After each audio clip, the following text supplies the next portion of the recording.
Bonjour et bienvenue dans Quoi de neuf docteur, l'émission santé d'Effervescent. Aujourd'hui, nous recevons des représentants du service départemental d'incendie et de secours de l'Essonne, donc le SDIS 91. Nous avons donc autour de la table le docteur Lévesque. Bonjour docteur. Bonjour. Merci d'être avec nous. Docteur, vous êtes médecin depuis une trentaine d'années, pompier volontaire aussi, et depuis 18 mois, vous êtes médecin pompier professionnel cette fois-ci, et vous êtes entre autres enseignant à l'école départementale d'incendie et de secours qui est située tout près d'ici à Fleury-Mérogis. Tout à fait, pas enseignant mais médecin de l'école et rattaché à la direction. D'accord. Nous recevons également Séverine Blanc. Bonjour madame. Bonjour. Merci d'être avec nous. Donc vous êtes la responsable du service communication du SDIS 91, et donc avec nos deux invités, nous allons parler de l'ensemble de ce qui se fait sur le 91 par rapport à l'incendie et au secours. On va commencer par une petite présentation du SDIS. Je me tourne vers Séverine. Vous voulez nous présenter un petit peu les missions, le fonctionnement de ce service ? Alors, le SDIS 91, c'est un établissement public, donc c'est une collectivité composée de fonctionnaires de la fonction publique territoriale, les sapeurs-pompiers professionnels et les personnels administratifs. On est également donc complété par une force vive que sont les sapeurs-pompiers volontaires. Donc, je vous donnerai les chiffres un peu plus loin. Mais l'idée, c'est d'expliquer qu'en fait, l'organisation des secours en Essonne, pour le grand public, ça peut être quelque chose de relativement transparent, dans le sens où eux, ce qu'ils voient, c'est l'activité des sapeurs-pompiers qui les aide. Oui, mais derrière, il y a toute une machine, une grosse machine qui fonctionne depuis longtemps, puisqu'on est un des premiers SDIS à avoir été départementalisé. Donc, on a fêté l'année dernière les 40 ans, en fait, pour tout vous dire, de notre établissement. Donc, on a une grosse antériorité, et on a un fonctionnement qui avec un partenaire assez fort, puisqu'on est financé à 97% par le Conseil général de l'Essonne. Donc c'est notre principal financeur, et pour le coup, ça fait aussi 40 ans que ça dure. Donc on a une histoire en commun depuis longtemps. C'est un établissement qui est administré par un président, donc que vous avez reçu, qui est Monsieur Coé, voilà exactement, qui est conseiller général, et ensuite il y a toute une organisation administrative avec une direction, des services fonctionnels, des groupements territoriaux, etc. Donc la mission, elle est multiple. C'est évidemment distribuer les secours, avec les secours auprès de la population, mais aussi, et on le verra tout à l'heure dans la définition qu'on fera aussi, des activités auprès, par exemple, des animaux. On a aussi, évidemment, on ne s'intéresse pas qu'aux humains, je dirais. Et puis, on a toute la partie protection de l'environnement, protection de la nature, protection des biens, protection des personnes, et aussi un aspect prévention, notamment dans tout ce qui est autorisation dans les constructions, etc. Donc là, c'est une partie plus administrative. C'est une partie qu'on connaît quasiment moins, on va dire. Mais qui est effectivement assez essentielle, puisqu'il y a tout un savoir-faire des sapeurs-pompiers qui est capital lors de la mise en place de permis de construire ou de différentes constructions. Voilà, donc ensuite sur les missions, donc évidemment c'est un service public essentiel, puisqu'il intervient, il est disponible 24 heures sur 24, on intervient donc en moyenne plus de 90 000 fois par an. Ah oui, quand même. On a plus de 90 000 ça, c'est que pour l'Essonne. Que pour l'Essonne, exactement. Donc on a coutume de dire qu'on intervient environ une fois toutes les 5 minutes. En moyenne, en Essonne. D'accord. Voilà. Quelque part en Essonne, toutes les 5 minutes, il y a une intervention. Voilà, c'est la proportion qu'il faut à peu près avoir en tête. Et donc, pour réaliser évidemment cette mission, comme je vous le disais, il y a une machine qui est importante, avec différentes infrastructures capitales dans notre organisation.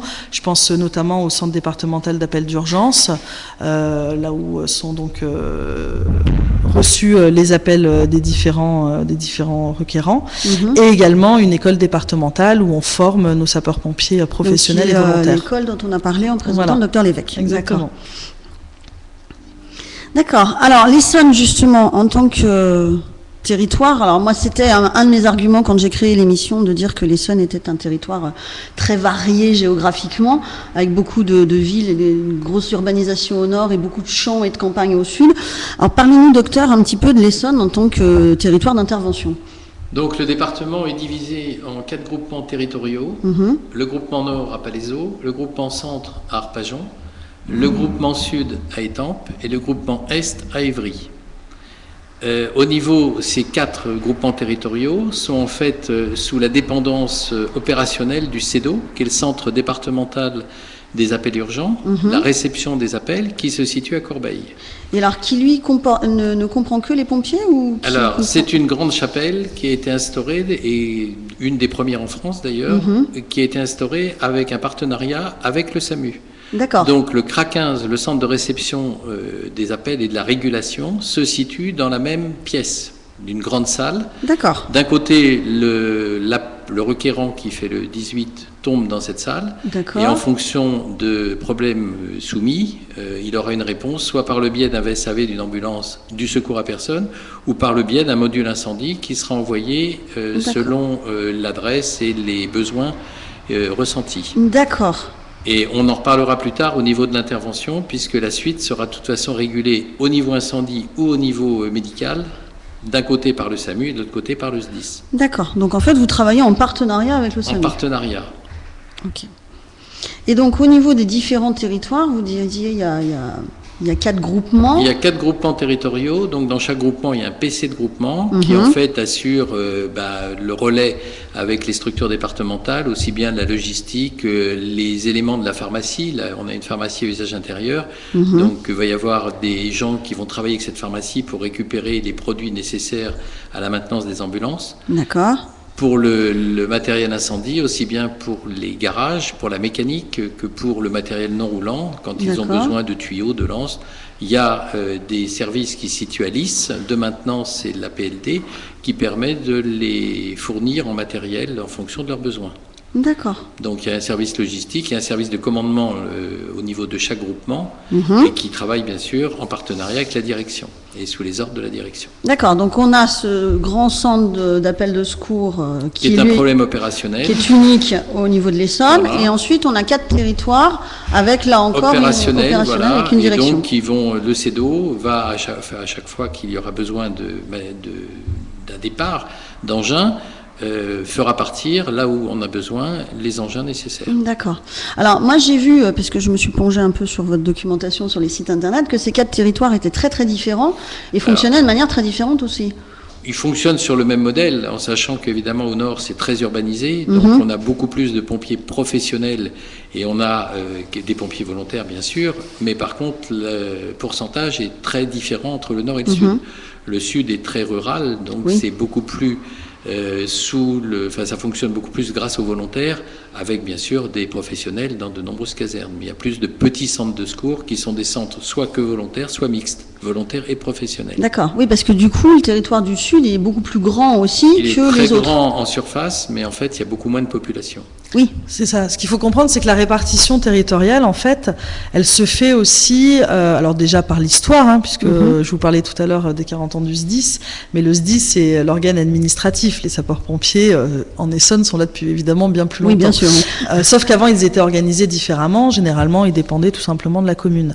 Donc, ce que je voulais dire par rapport au territoire, c'est qu'effectivement, il y a une implantation territoriale qui s'est faite par le temps, par la question de l'histoire, mais on a aussi un schéma départemental donc d'analyse et de couverture des risques, qui est le SDACR, qui lui est le document de référence en fait, qui permet de définir tout un tas de critères qui permet au SDIS de tenir une promesse qui est d'assurer des secours de manière équitable sur tout le territoire. C'est-à-dire que nous, on se fixe des lignes de conduite pour pouvoir maintenir effectivement un certain niveau de secours, et ce niveau-là, il est étudié, je dirais, en fonction de tout un tas de critères. Et comme le disait le docteur Lévesque, la question du nombre d'habitants fait partie effectivement des critères. Il y a des délais d'intervention en fonction des zones urbanisées ou des zones rurales, qui est fixé par le préfet et qui rentre dans le SDACR, qui est signé par le préfet. D'accord, donc c'est-à-dire que vous avez une obligation de devoir intervenir dans un temps limité. Un temps imparti. Alors nous, on se fixe des objectifs, en tout cas, de pouvoir effectivement rendre les agents disponibles en un temps donné pour pouvoir ensuite se rendre sur place. Et c'est tout l'enjeu du centre départemental d'appel d'urgence, c'est d'arriver en plaçant la victime au cœur du système, à faire partir les meilleurs moyens les plus adaptés en fonction de la nature de l'intervention à aller secourir. Donc pour le coup, c'est pour ça que je parlais de grosses machines, c'est-à-dire qu'on n'a pas toujours le sapeur-pompier qui se trouve à côté qu'on imagine. Oui, forcément. On est dans une logique départementale. Donc nous, on a plusieurs critères.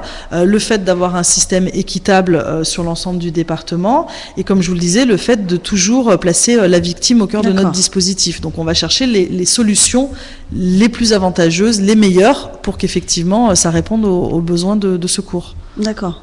Donc effectivement, quand on est dans le nord, plutôt avoir les distances sont plus courtes, mais il y a des embouteillages, il y a plein de choses. Voilà. Et dans le sud, il n'y a pas d'embouteillage, enfin sauf sur 1 ou 2 axes, mais par contre, il y a beaucoup de kilomètres à parcourir. Plus de kilomètres. Et puis ce système, comme je vous le disais, qui est quand même plutôt très moderne.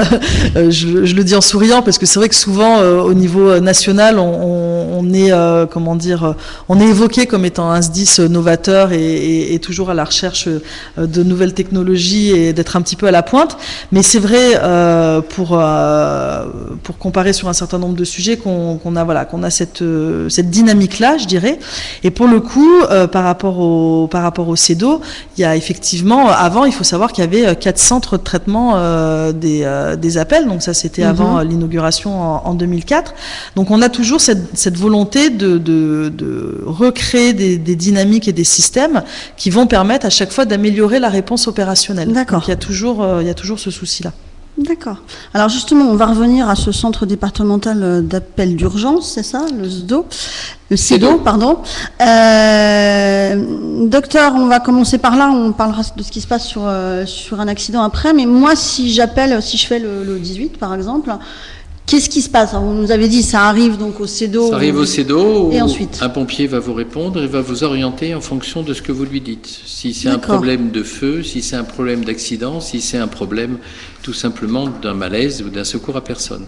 Et là, il fera partir, selon des modalités particulières, l'engin adapté au bon endroit, au bon moment. D'accord. Donc c'est là que tout part de là. Tout part de là. D'accord. Et après, il y aura une liaison radio avec l'engin qui se rendra sur place et qui rendra compte. On saura à quel moment il est arrivé, ce dont il a besoin, s'il a besoin de renfort. Et après, si c'est une intervention de secours à personne, le chef d'agrès, les pompiers feront un bilan. Le chef d'agrès transmettra son bilan au régulateur du SAMU, qui lui donnera l'indication du transport dans le bon hôpital pour trouver la bonne place pour le bon malade au bon moment. D'accord. Donc en fait, il y a un retour si par contre c'est une intervention d'incendie, à ce moment-là, ce n'est que les pompiers qui gèrent le problème. Et le chef d'agrès, pareil, fera un bilan, des messages, rendra compte. Et en fonction des messages, s'il a besoin de renfort, ce dont il a besoin, c'est à partir du CEDO à Corbeil que les ordres partiront. D'accord. Donc nous, quand on appelle, ça arrive au CEDO et tout le commandement. La machine est gérée sur place. D'accord.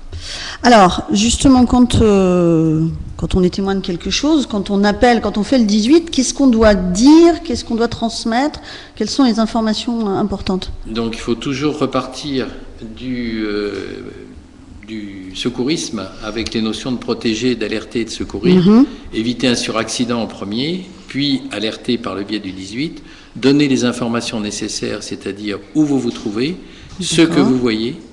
Surtout, essayez de donner votre numéro de téléphone si par hasard la ligne était coupée. D'accord.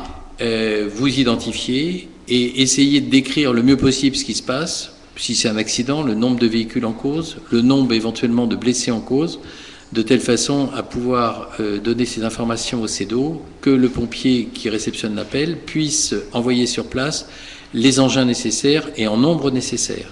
D'accord. Et ne jamais raccrocher, attendre que le pompier le dise, de telle façon qu'on soit sûr que toutes les informations soient bien données. D'accord, ça c'est important parce que souvent, effectivement, on doit penser, j'ai tout dit, donc dans la panique, il y a souvent des communes qui ont des noms voisins, il y a des rues qui peuvent être des rues à nom ou à consonance compliquées ou déformées, donc le pompier est bien localisé sur ses écrans ce qui se passe et où ça se passe. D'accord.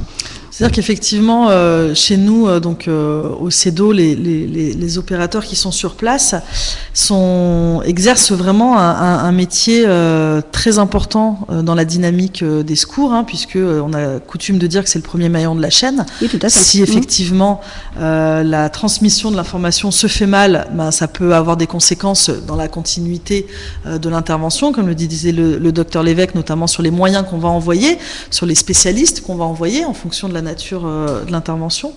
Et en plus, ils doivent faire face quand même à des cas très particuliers, c'est la notion de stress que va avoir la personne qui va appeler, et donc d'être en capacité, alors que cette personne est extrêmement stressée généralement, de pouvoir lui demander, lui poser des questions et de faire en sorte qu'elle ait des réponses audibles, intelligibles, etc., qui répondent aux besoins. Oui, et donc, eux, ils ont vraiment ce savoir-faire-là, de pouvoir effectivement être au maximum dans l'empathie aussi, dans l'écoute, pour pouvoir donner un maximum de renseignements. Et puis c'est le premier lien qu'on a avec la population. Donc il leur arrive même parfois des histoires assez extraordinaires. Certains peuvent même être conseillés par téléphone sur du massage cardiaque. Enfin voilà, c'est pas juste un standard, c'est pas un standard d'appel. Ça va bien au-delà. Alors ils sont tous sapeurs-pompiers volontaires. Certains sont personnels administratifs, mais ils sont tous généralement volontaires chez nous. Et ils ont surtout une formation assez longue, assez pointue, une formation continue, parce que eux aussi doivent tous les jours à la fois très bien connaître le territoire, mais également très bien connaître les différents modes d'organisation. Il y a tout un tas de protocoles qui existent et auxquels ils doivent se plier. Et évidemment, ils sont aidés par un système informatique très pointu. Oui, j'imagine, oui. Voilà. Alors, on a Michael qui est aux manettes, qui avait une question concernant Oui, le CEDO. une question qui se pose, vous parliez des moyens, donc avec les professionnels que vous avez ou les volontaires. Une question qui se pose souvent, notamment dans les associations telles que Protection Civile, Croix-Rouge ou autres. Pourquoi en Essonne, il n'y a pas un réseau de secours qui est développé comme il peut y avoir en Haute-Seine, par exemple? C'est-à-dire que par exemple en Haute-Seine, Oui. il y a des bénévoles de la Croix-Rouge française qui sont, ou de la Protection Civile, Croix de Malte et autres, qui sont en caserne et qui prêtent main forte. Oui, sur Paris. Ah oui, mais c'est sur Paris, c'est très différent. C'est complètement différent parce que c'est un partenariat que la brigade, la VSPP, a avec ces associations. Donc c'est complètement différent parce que c'était en fait au départ pour soulager les équipes de garde qui avaient un turnover extrêmement important d'intervention, et en particulier, je crois que c'était le soir, la nuit et les week-ends. Donc ça avait été fait comme ça initialement. Actuellement, compte tenu du nombre d'interventions pour secours à personne qui sont extrêmement importantes, on est en train d'y réfléchir s'il y a une possibilité ou pas. Donc je ne peux pas vous donner de réponse, mais je sais que ça a été évoqué récemment. D'accord, donc d'aller vers un fonctionnement. D'aller vers un fonctionnement, les équipes, puisque en fait, il y a un problème dans le transport sanitaire avec des carences d'ambulances, parce que à certaines heures du jour ou de la nuit, quand il y a des transports sanitaires, ça devient compliqué pour la régulation du SAMU et pour les services d'aide médicale urgente, c'est-à-dire SOS Médecins et d'autres associations.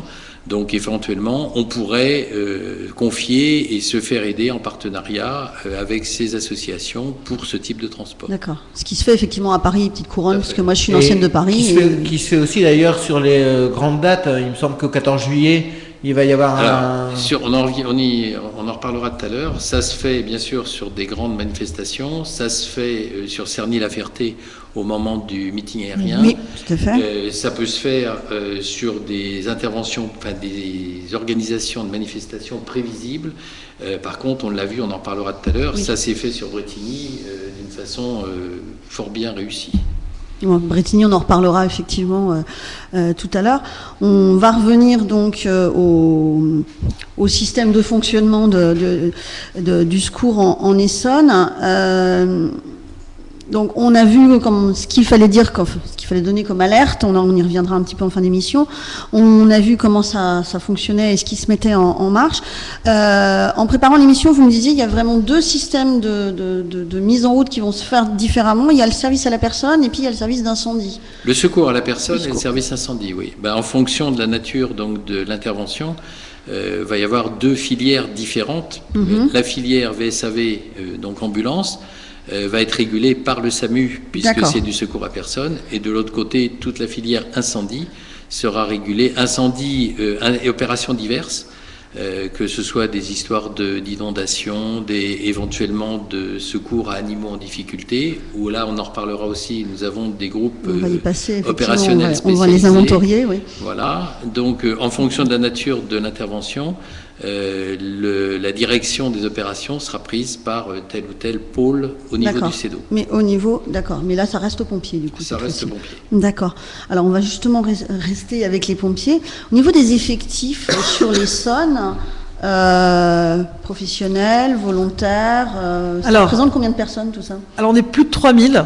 On est plus de 3000 avec plus de 1000 sapeurs-pompiers professionnels, 1024 exactement en décembre 2013. On a 1969 sapeurs-pompiers volontaires et 301 personnels administratifs. Donc, parmi les volontaires, on a aussi des volontaires chez nous qui, par ailleurs, sont des personnels administratifs ou des sapeurs-pompiers professionnels, puisque pour être volontaire, il n'y a pas de règles particulières. D'accord, Hein. donc on peut cumuler. On peut cumuler, hein, ça pose pas de problème.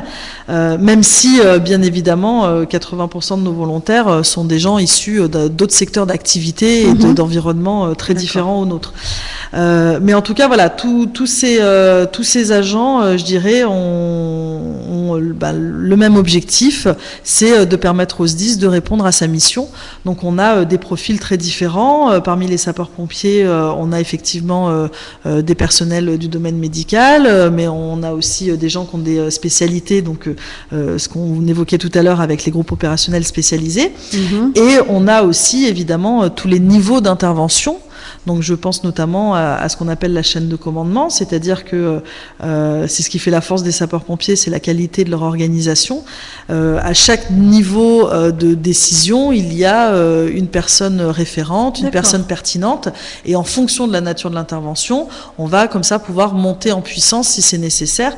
Le docteur Lévesque en fera tout à l'heure le témoignage sur Bretigny, qui était un plan rouge, donc qui est vraiment le niveau ultime, je dirais, en matière d'organisation. Mais à chaque fois, quelle que soit la nature de l'intervention, on a toujours un système qui est mis en place.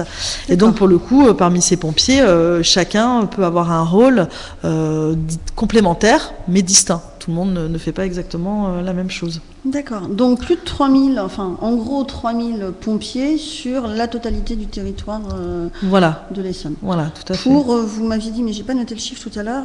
Plus de 90 000 interventions, sachant qu'une intervention n'est pas égale à un pompier. Oui, on imagine bien. Et que là-dessus, justement, on est bien d'accord. Voilà, on réfléchit fortement à la manière dont on organise tout ça, puisque derrière, c'est évidemment beaucoup de sollicitations. Il faut savoir quand même que les sollicitations sont en évolution constante. Hein. Alors ça fait quand même quelques années qu'on arrive à maîtriser un petit peu la chose, mais qu'on a eu des pics d'activité très forts. Et puis parfois, il y a des choses qu'on ne mesure pas. Bretigny en est un exemple, mais des tempêtes, des événements climatiques importants vont aussi générer beaucoup d'interventions à un moment donné. Donc là, il va falloir aussi être en capacité de faire face à la demande. La demande qui va être à la fois une demande forte en termes de volume, et là, je pense notamment au centre départemental d'appel d'urgence, qui lui aussi a un mode d'organisation prévu en cas de surabondance des appels, si justement il y a par exemple un problème climatique, parce que c'est généralement... On pense à la grêle d'il y a un peu plus... Par exemple, typiquement, voilà, exactement, Ouais. où là on va avoir des agents qui vont être dédiés à la réception de ces appels pour pouvoir désencombrer pour le coup les lignes et permettre au quotidien, au tout venant, de continuer, je dirais, à pouvoir passer les appels aux sapeurs-pompiers. D'accord, donc ça voulait dire par exemple que... je sais pas moi, quelqu'un qui a un petit accident, un accident même bénin, mais de voiture, et qui a besoin d'appeler le 18 au moment où il y a eu la grosse alerte à la grêle, il n'y a pas eu d'encombrement. Non, il y a une salle de débordement qui est ouverte, dans laquelle il y a, je sais pas, une vingtaine de petits postes, de petits bureaux avec un téléphone, et là on remet des opérateurs qui vont gérer uniquement l'intervention, enfin l'ensemble des interventions dues au phénomène climatique, la neige, la grêle, une inondation, quelque chose. Le reste du département fonctionnera sur le réseau du CEDO normal. D'accord. Donc il n'y a pas de débordement, il n'y a pas de problème de ce côté-là. Donc c'était pour dire que voilà, il y a effectivement une organisation qui est quand même assez forte. Et puis parmi les personnels administratifs, là aussi vous avez tout un tas de compétences qui sont effectivement au service du SDIS, puisque vous imaginez bien que voilà, pour administrer un établissement de plus de 3000 agents, finalement on a besoin de toute la partie administrative qui va avec. Voilà. Administrative et aussi la nuit il y a des astreintes mécaniques parce que ça arrive que sur intervention il y a un camion qui redémarre pas ou qu'on ait un problème. On appelle l'astreinte mécanique et ils viennent toujours avec gentillesse et brio parce que régulièrement les camions repartent et ça finit toujours bien. On a des agents techniques effectivement qui sont très spécialisés dans le domaine de la mécanique, de l'informatique, des transmissions. Donc des gens qui sont effectivement là pour permettre aussi que toute la partie technique fonctionne et elle est évidemment primordiale aussi dans la réussite des interventions. Bien sûr, c'est le soutien à tout le reste. Alors justement, on parlait de spécialisation. Docteur Lévesque, on a évoqué déjà tout à l'heure l'idée de 7 groupements différents. Alors on a des groupes spécialisés, en fait. On a des groupes opérationnels spécialisés qui sont dans des domaines très particuliers, puisqu'on a d'un côté le GRIMP. Le GRIMP sont des gens qui travaillent sur corde pour tout ce qui est en hauteur, pour les évacuations de malades quand ça se situe au 2e étage avec un escalier en colimaçon. On est obligé de descendre sur corde. Aussi bien en hauteur qu'en profondeur, en excavation, quand on a besoin, c'est les mêmes qui travaillent avec des matériels très particuliers.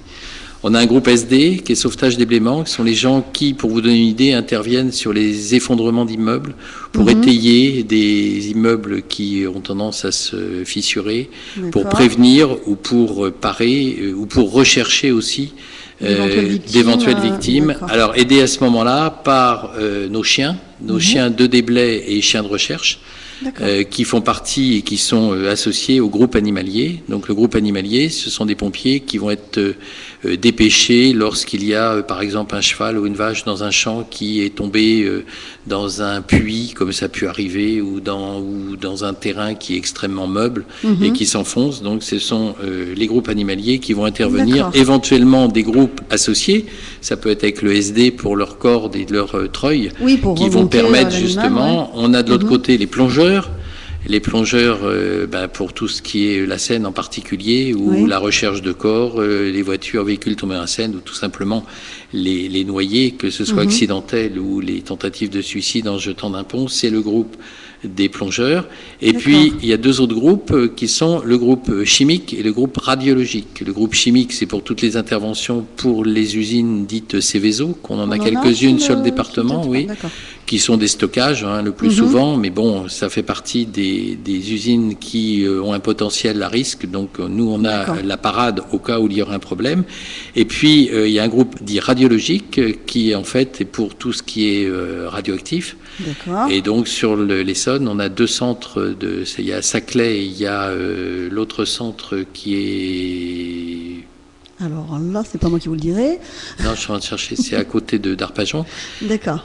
Qui sont des centres de recherche, et donc avec un potentiel avec des risques radioactifs. Donc on est obligé d'avoir les matériels et les personnels adéquats. D'accord. Et ça veut dire que ces groupements spécialisés, ils sont géographiquement disposés sur le territoire en fonction des risques, par exemple? Oui, plus en fonction des risques, puisque le deuxième, à Saclay, c'est Bruyères-le-Châtel. Donc les véhicules dédiés au rad sont plus sur les 2 secteurs, secteur nord et secteur centre. Pour le CHIM, c'est un peu plus diffus parce qu'il y en a, et les Céveso ne sont pas au même endroit. Donc après, il suffit que, comme ce sont des groupes spécialisés, on essaye de les mettre dans un même secteur de telle façon que les personnels soient proches des véhicules. Parce que s'il faut imaginer qu'ils aillent loin pour récupérer les véhicules, ça ne serait pas très pertinent. Oui, en termes d'organisation, là, sur les fameux temps de délai d'intervention, là, effectivement, ça serait plus tout à fait adéquat. D'accord. Comment est-ce qu'on fait? Alors, je pose la question à tous les deux. Comment est-ce qu'on fait pour devenir pompier? Alors, on va commencer par les pompiers professionnels. Alors, pompiers professionnels, tout est régi par un concours, d'ailleurs, comme les pompiers volontaires, on le verra. Pour les pompiers professionnels, on s'arrange depuis des années à faire des concours communs avec les départements de la grande couronne parisienne. D'accord. que sont le 77, le 78, le 95 et le 91. Donc vous travaillez ensemble? On travaille au niveau du ensemble parce recrutement. que, en général, il y a énormément de candidats. Monter un concours, l'organiser, ça coûte très cher. Donc on mutualise les moyens, D'accord. de telle façon que, comme on va avoir des épreuves sportives, on s'arrange pour que les épreuves aient lieu dans un ou deux départements. On utilise les moyens de piscine d'un département, les stades d'un autre département. Et ça permet donc de travailler tous ensemble. D'accord, donc c'est un recrutement qui se passe sur toute sur toute la grande couronne d'Île-de-France. La grande couronne, candidats se puisque promènent, en fait. tout ce qui est petite couronne est sous l'emprise de la brigade, et la brigade étant militaire ne participe pas, bien évidemment, à ces concours. D'accord, donc 92, 93 et 94 fonctionnent avec Font- Paris. Avec les font Paris. D'accord, partie avec de les la Paris. petite couronne parisienne. D'accord. Donc nous, on fonctionne avec la grande couronne.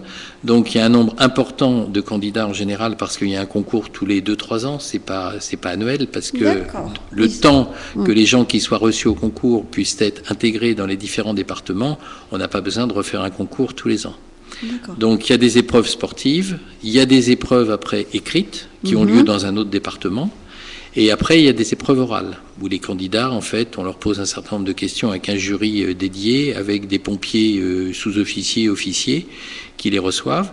Et à partir de ça, c'est une visite médicale, bien sûr. Et s'ils sont aptes, pas de souci. Ils sont reçus en fonction de leurs notes et tout. Et après, ils peuvent postuler dans différents départements, c'est-à-dire pas seulement les départements où ils ont passé le concours et qui ont régi ce concours, mais la France entière peut les embaucher en fonction des besoins. Ils D'accord, ont donc un quand concours qui est valable sur le territoire national. Quand on réussit le concours dans la grande couronne, Voilà. on peut très bien devenir pompier dans le sud de la France, Tout en à Bretagne, en fait. Alsace. Et je crois, D'accord. si je ne dis pas de bêtises, que le concours est valable 3 ans. 3 ans. D'accord. Parce Ce qu'en qui- fait, En général, au bout de 3 ans, ceux qui ont été reçus ont trouvé plus ou moins des places. Oui. Donc, on peut relancer un relancer un concours pour D'accord. pouvoir recruter à nouveau. Alors, on a une question de Michael. Une question de Jérémy qui justement a passé son concours dernièrement, le dernier qui a eu lieu en date, et qui se pose la question, est-ce que l'Essonne a encore des projets de recrutement pour cette année ou non? Non, pour cette année, c'est fini, puisque je viens de finir ce matin les visites de recrutement de la deuxième formation initiale qui aura lieu au mois de septembre. Et donc, on en recrute 14, et pour cette année, c'est fini. Pour l'année prochaine, je n'ai aucune information, donc je ne sais pas. Voilà. on s'oriente effectivement vers des nouveaux recrutements. Ce qu'il faut comprendre, même si tous les auditeurs, j'imagine, n'ont pas non plus une connaissance fine de ce qu'est la fonction publique territoriale, mais c'est que voilà, les sapeurs-pompiers professionnels ont vraiment un mode d'organisation identique à la fonction publique territoriale, ce qui veut dire qu'effectivement, ils bénéficient de la jouissance de leur concours pendant 3 ans. Ils ont la possibilité, effectivement, la réussite de concours ne veut pas dire qu'on a un poste derrière. Ça ne garantit pas un Ça poste ne garantit derrière. pas un poste, ce qui peut effectivement être assez troublant pour le grand public, puisque généralement, quand on parle de la fonction publique d'État, donc aussi pour les militaires, c'est différent. En l'occurrence, quand ils passent les tests, ensuite ils sont directement embauchés. Nous, réussir un concours ne veut pas dire que derrière on a un poste. Donc il faut encore faire la démarche, effectivement, de postuler, de candidater, d'être reçu à des entretiens, etc. Donc c'est pour ça que souvent il y a cette confusion et il peut y avoir cette incompréhension, parce que les gens sont évidemment très ravis de réussir le concours, et on les comprend, parce que c'est un concours qui mérite souvent des efforts à plusieurs niveaux, donc c'est des investissements importants pour les gens, mais derrière ça leur garantit pas un emploi systématique. D'accord. Donc un concours où il y a besoin de capacité physique, on a dit, il y a un écrit, il y a un niveau minimum à avoir, Non, un il n'y a niveau pas. scolaire. Il n'y a pas de niveau minimum exigé, mais le concours est quand même, à mon avis, de bon niveau. D'accord, donc on le situerait à peu près au niveau bac, non? Oui, je dirais à peu près ouais. dans ces eaux-là. D'accord. Plus un entretien, on a dit. Plus un entretien de motivation, de savoir un petit peu le pourquoi du comment. D'accord. Et les pompiers volontaires, ça fonctionne sur le même principe? Alors, c'est pas tout à fait pareil, mais c'est un principe voisin, puisqu'il y a toujours des épreuves sportives et il n'y a pas de concours, mais au niveau de recrutement, ça sera plutôt sur des entretiens. Donc, en premier, le sapeur-pompier volontaire va se rapprocher de son centre d'intervention local, son CIS le plus proche de chez lui, faire un dossier, une demande. Après, il va avoir des tests sportifs à passer. Et quand il aura fait les tests sportifs, il aura la visite médicale. Et après, il passera devant un groupe de pompiers, sous-officiers et officiers, qui verront ses motivations, un peu son dossier, voir ce qu'il a, et le recevront, et après statueront. D'accord. Et une fois qu'il aura souscrit à tout ça, et s'il est engagé, il signera un contrat dans lequel il s'engagera à servir avec toutes les modalités du département. Et après, il aura sa formation. Formation qui se divise en 3. Il y a un module secours à personne, avec des journées, il y a 12 jours de formation. Il y a un module opérations diverses. Il y a 3 jours pour devenir équipier d'interventions diverses. Et il y a un module incendie qui dure 14 jours et pour être équipier incendie. Toutes ces formations ayant lieu à l'école départementale, et en général pour les volontaires, on s'arrange à le faire à des moments de vacances scolaires, puisque pour les jeunes qui on embauche à l'âge de 16 ans et qui vont pouvoir faire ces formations, on essaye de les faire à des périodes où c'est plus favorable pour eux et qu'ils puissent continuer soit leur scolarité, soit travailler. D'accord. En fait, ce que le grand public doit vraiment comprendre sur le volontariat, c'est que c'est la conjugaison de plusieurs choses. Déjà, le fait d'avoir effectivement des citoyens qui ont envie de s'engager, ça paraît être l'élément principal, mais qui est aussi une accointance avec notre besoin territorial. Et notre besoin territorial, il dépend effectivement de l'implantation du lieu où se situe le centre d'incendie et de secours, puisqu'on va demander aux sapeurs-pompiers volontaires de pouvoir être à une distance raisonnable de ce centre, et ensuite que ce centre-là ait effectivement des besoins avec des, un besoin qui soit cohérent avec ce que la personne est aussi en capacité de donner en termes de temps, en termes de disponibilité. Donc en fait, c'est vraiment la conjonction de tout ça. Ce qui est sûr, c'est que le pompier volontaire, pour nous, établissement SDIS, on essaie de tout faire pour que, notamment je pense aux questions de formation, que les questions de formation s'intègrent le plus facilement possible aussi à la vie et au quotidien de la personne qui veut devenir volontaire. Donc en l'occurrence, sur les temps, au moment où on propose ces formations-là, on essaie effectivement de les proposer dans des périodes où les gens ont plus de facilité éventuellement à se libérer. Dans la durée aussi, c'est-à-dire qu'on va leur laisser la possibilité de faire ça sur plusieurs mois, voire jusqu'à 3 ans. Tout n'est pas regroupé tout le temps. L'idée, c'est effectivement d'arriver à fournir une certaine souplesse pour répondre aux besoins des futurs volontaires. Mais cette souplesse-là n'enlève en rien, effectivement, le besoin de disponibilité réelle du sapeur-pompier volontaire, puisque être volontaire, c'est pas seulement à prendre part à une formation, porter l'uniforme, il faut derrière être en capacité d'intervenir et d'intervenir l'objectif régulièrement. Tout à fait participer à la vie du exactement, centre de secours. Puisque derrière, il y a aussi la question de la pratique. C'est important de pouvoir pratiquer régulièrement. Oui, j'imagine, sinon on oublie... Donc en fait, le recrutement des volontaires est plus local, alors que le recrutement des professionnels est complètement au niveau du département, puisque le volontaire sera affecté à son centre de secours duquel il dépend par rapport à son habitation, alors que le professionnel, au terme de sa formation et du concours de sortie, choisira sa place en fonction de son rang. D'accord. Où on sera amené à lui demander d'aller dans certains centres parce qu'on sait qu'on a des besoins particuliers dans ce centre-là.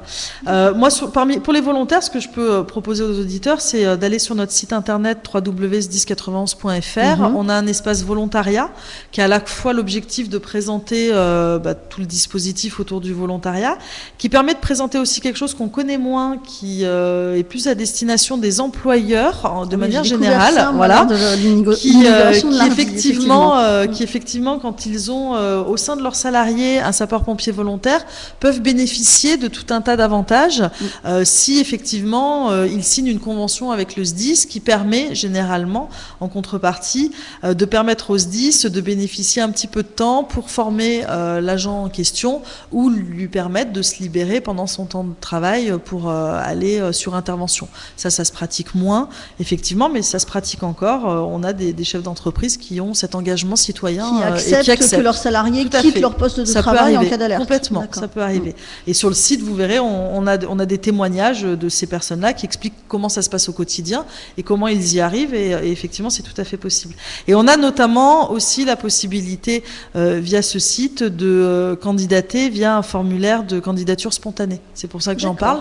C'est que effectivement, bien évidemment, la première approche, c'est l'approche auprès du centre d'incendie et de secours. Mais comme on sait qu'aujourd'hui, les gens ont aussi tendance à beaucoup utiliser le web, on a laissé cette possibilité-là de pouvoir formuler une candidature spontanée via notre site. D'accord. Vous aviez quelque chose à rajouter, docteur ? Non, c'est parfait. Bon. Alors, on va passer un petit peu à la suite et au message aussi dont le SDIS est porteur, au message de prévention et de sécurité. Alors là, je me tourne vers le docteur Lévesque qui a plein de choses à nous dire, notamment par rapport à la route. Oui, j'ai été effaré ce matin en entendant sur les flashs d'infos des radios nationales l'augmentation spectaculaire du nombre de morts sur nos routes. Il y a une époque où on était en permanence en train de diminuer ces chiffres, et là, je ne sais pas trop pour quelles raisons, ou je sais trop les raisons, et je suis un peu étonné et effaré. Tous les jours, on roule, nous, pompiers, sur les routes du département, et je suis désolé, mais tous les jours, je constate que les gens téléphonent au volant.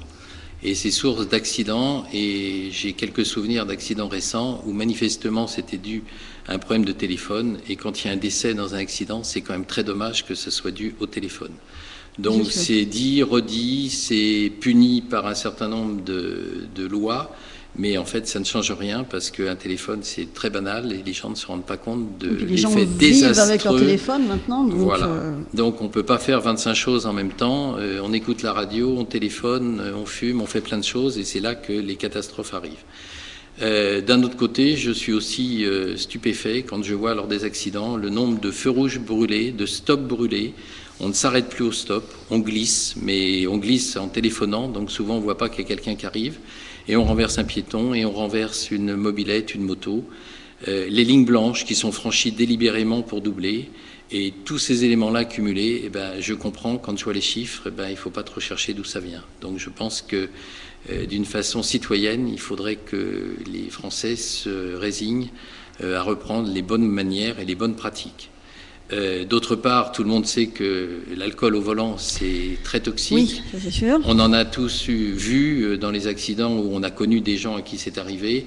Mais je rappelle que les effets de la drogue sont quasiment les mêmes, sauf qu'il y a moins de visibilité extérieure, mais qu'au niveau réflexe et au niveau comportement, c'est bien pire que l'alcool.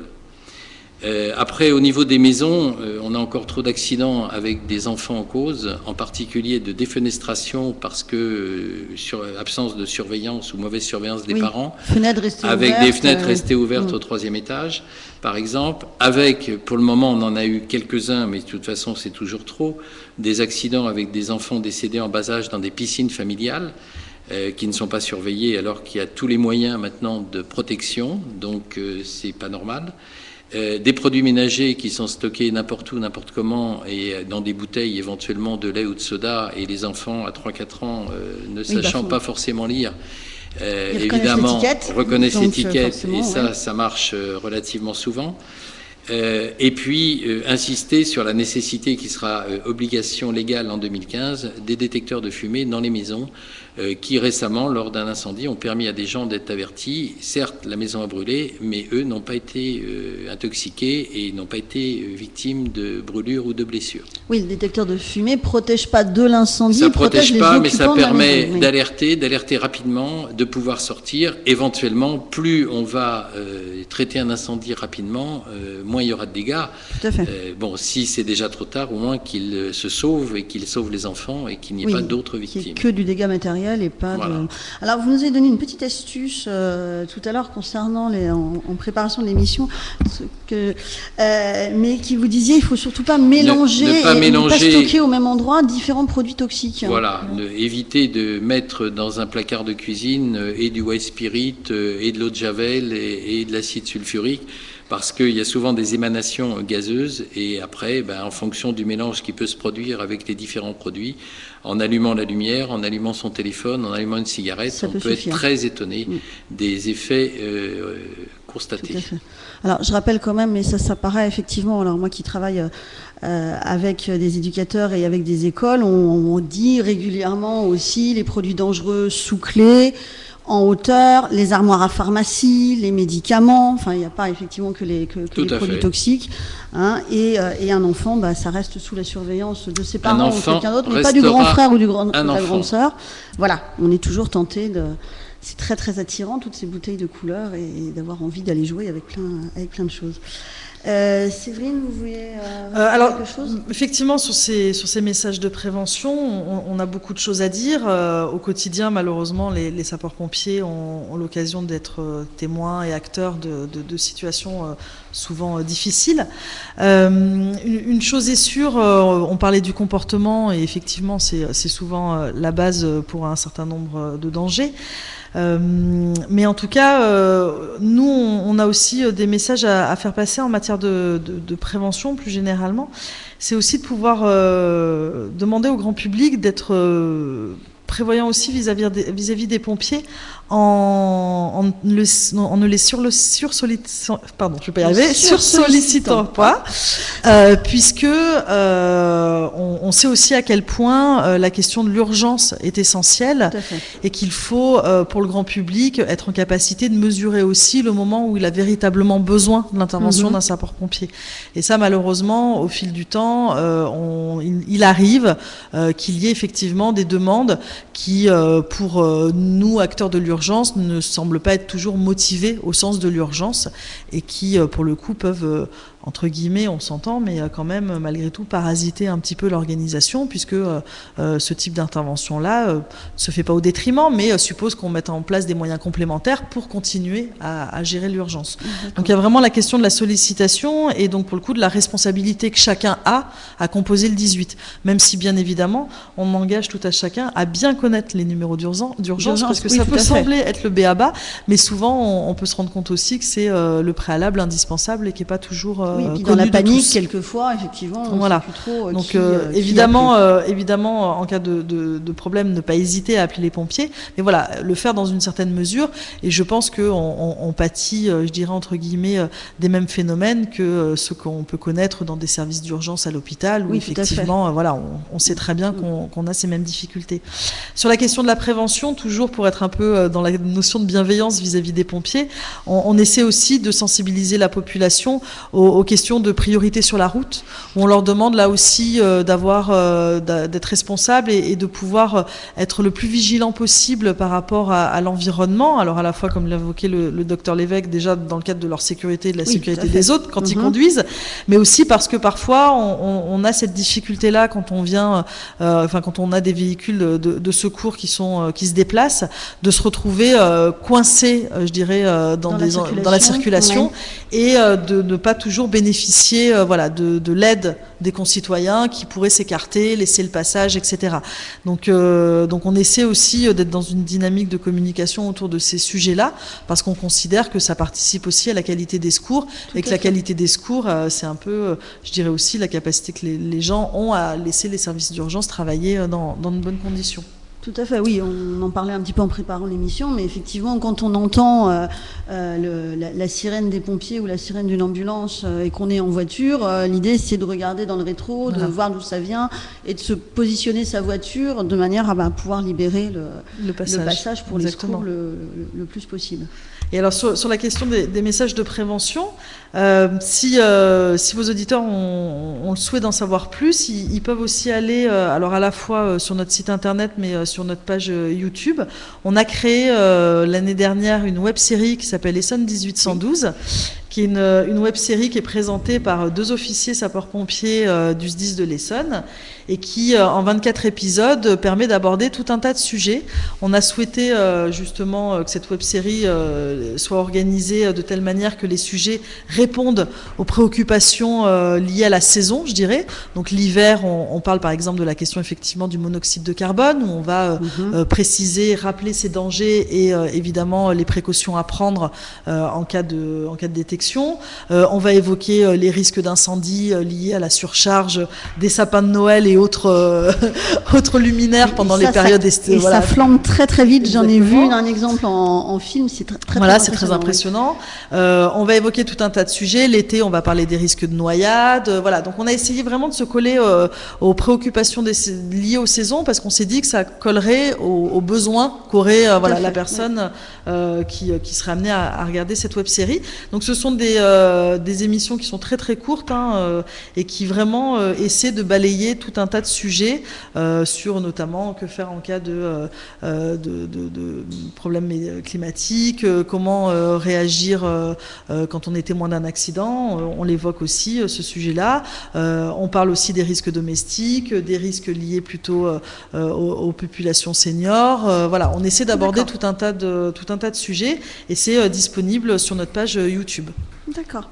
Alors on va parler puisque l'émission est exceptionnellement enregistrée, mais l'émission est programmée pour le samedi 12 juillet, qui va être le premier anniversaire de l'accident de Brétigny. On va parler de Brétigny. Je voudrais juste, avant qu'on fasse un petit aparté, parce qu'on en a parlé, je vous avais dit qu'on avait des auditeurs souvent très jeunes, de la jeunesse pompier. Oui. Vous pouvez nous dire quelques petits mots? Bien évidemment.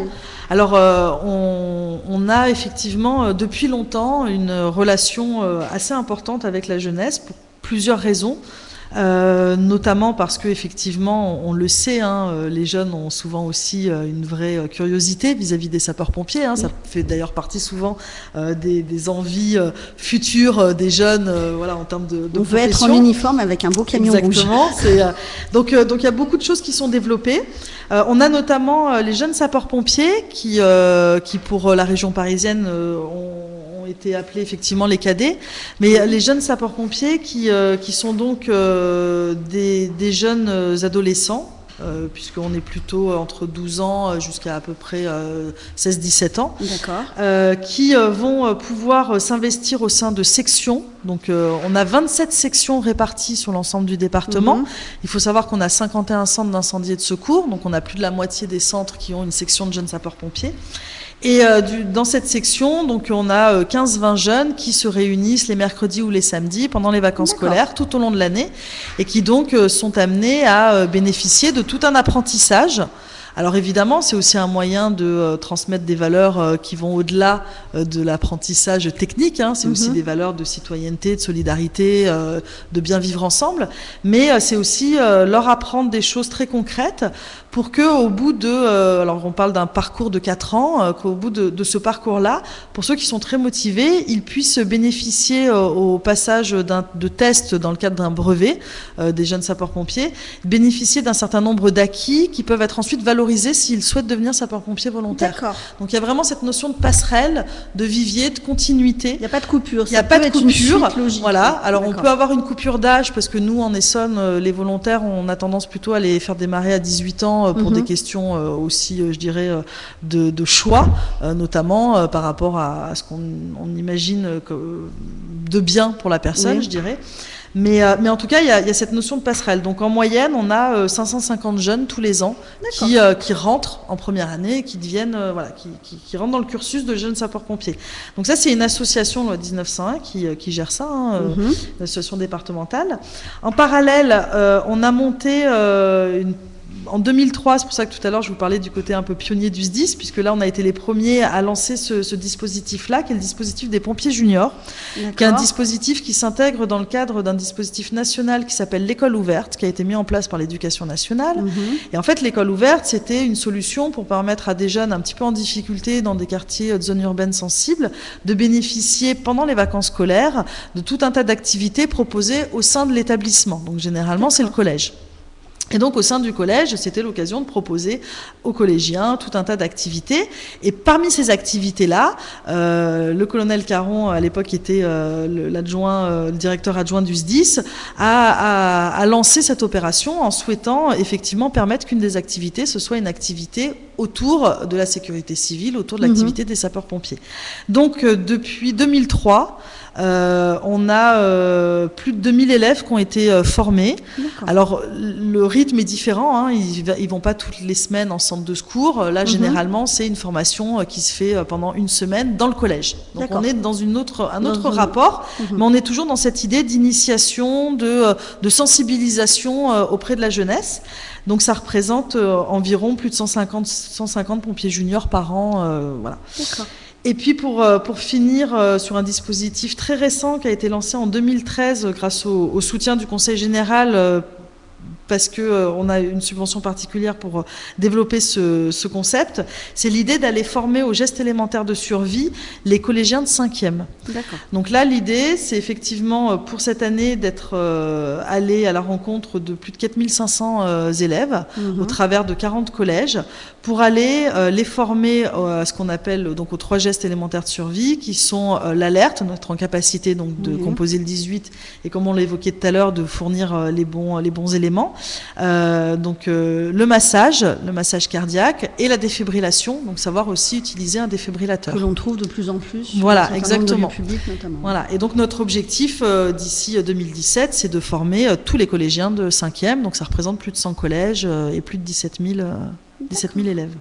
Oui, donc beaucoup d'activités auprès des jeunes en fait sur le département. Donc, docteur Lévesque, on va finir cette émission en évoquant Brétigny. C'était il y a un an, donc jour pour jour au moment de l'émission. On a parlé de plan rouge tout à l'heure, on a parlé de chaînes de commandement et de choses qui s'étaient bien articulées, notamment entre autres avec les associations qui avaient pu aussi aider.